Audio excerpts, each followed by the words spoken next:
I'm Jill Tiefenthaler, and I'm the new president and professor of economics at Colorado College. I grew up on a farm in northwest Iowa, and was a great place to grow up. I have three siblings, and we grew up on a soybean and corn farm, but when I was in my teen years, my dad got into the popcorn business, and so we raise popcorn now. My family continues to be there today.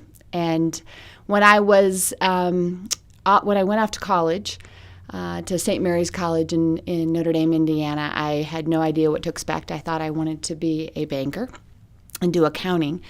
And when I got there, I fell in love with the liberal arts education that they provided. I spent my time there in economics with minors in math and women's studies, and then decided to go on and get my PhD. I went to Duke University, where I also had a great experience, and probably one of the best things that happened to me there, in addition to getting a PhD, was I met my husband, who also is in the program as an economist. And after several years working hard there, we went on to our first academic jobs, and we looked around the country at lots of different opportunities, and had lots of opportunities to join research universities, but my heart just kept tugging me back to the liberal arts. So we went to Colgate University in upstate New York, and we spent 16 years, wonderful years there as faculty members. And became a point where I was asked to be department chair, and I did that as a service to my colleagues, and was kind of surprised that I liked it a little bit. And what I liked about it was sort of being able to sort of fix some things that had been driving me crazy for a long time. But full intention to go back to the faculty, and then my third year in that role, the provost at Colgate asked me to join his office and to work full-time as an administrator. And then got the opportunity to move to Wake Forest as provost. I kind of thought it would be better to be at the higher level of administration at a place where I wasn't friends with everybody and I hadn't sort of grown up as an academic. So went on to Wake Forest and really had a wonderful time. Loved going to work every single day. Worked with a lot of talented people. Moving from a liberal arts college to a university was exciting because I had a whole bunch of new things to learn about. Wake Forest had a med school and a law school and a divinity school, things that in my liberal arts background I hadn't known as much about, and I got to work with all those deans, which was very exciting. Had an amazing president as a mentor who had been provost of Notre Dame and was just a fantastic boss. I learned a lot from him. But as I thought, once you're a provost, everybody says, oh, do you want to be a college president? And after several years of being in the job, I started to think about that question. And one of the things I really decided was that if I was going to do that job, I really wanted to do it back at a liberal arts college, because that's where I had gotten the original spark for loving higher education, and that's really where my heart was. And so I really felt to lead at the top level, I needed to find that right place. And then I got an email and that I had been nominated for the president of this job from a search firm. And I thought, wow, because I always knew Colorado College. And I thought, my husband was sitting and working on his computer. I was working on mine, and I said, and Colorado College just was looking for a president. He said, wow. And so I kind of replied and said, I might be interested. And the search consultant called me the next day, and, I thought at that time that this was a place that shared my value for the liberal arts, but also was a little bit more innovative and funky and maybe willing to try some different things, and being willing to be a leader in liberal arts in the 21st century.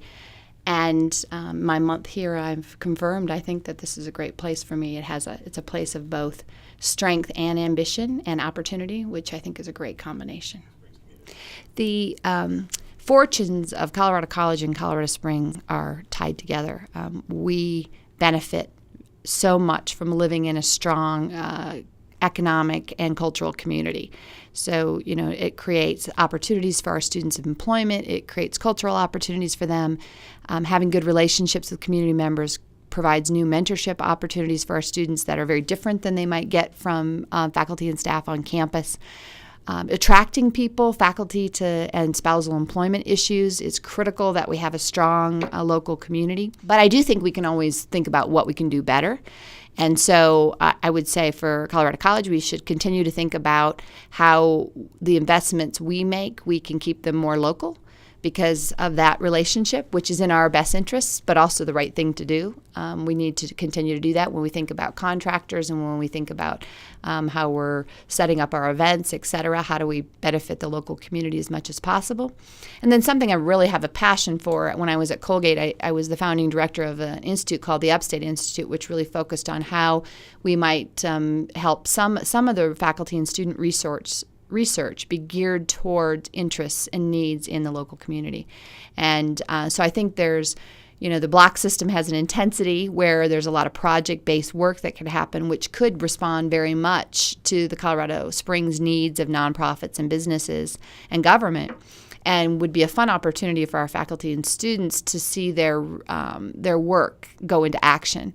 Academic work is great for its own sake, but it's also students, especially this generation, who are very much the engaged generation of learners, oftentimes can get really motivated by knowing their work will matter in terms of helping an organization or helping a business or helping government make decisions. So I hope we can figure out ways to do more, link those more together. One of the biggest mistakes I think a college or university can make in its community is to look at the work it does in the community as philanthropy.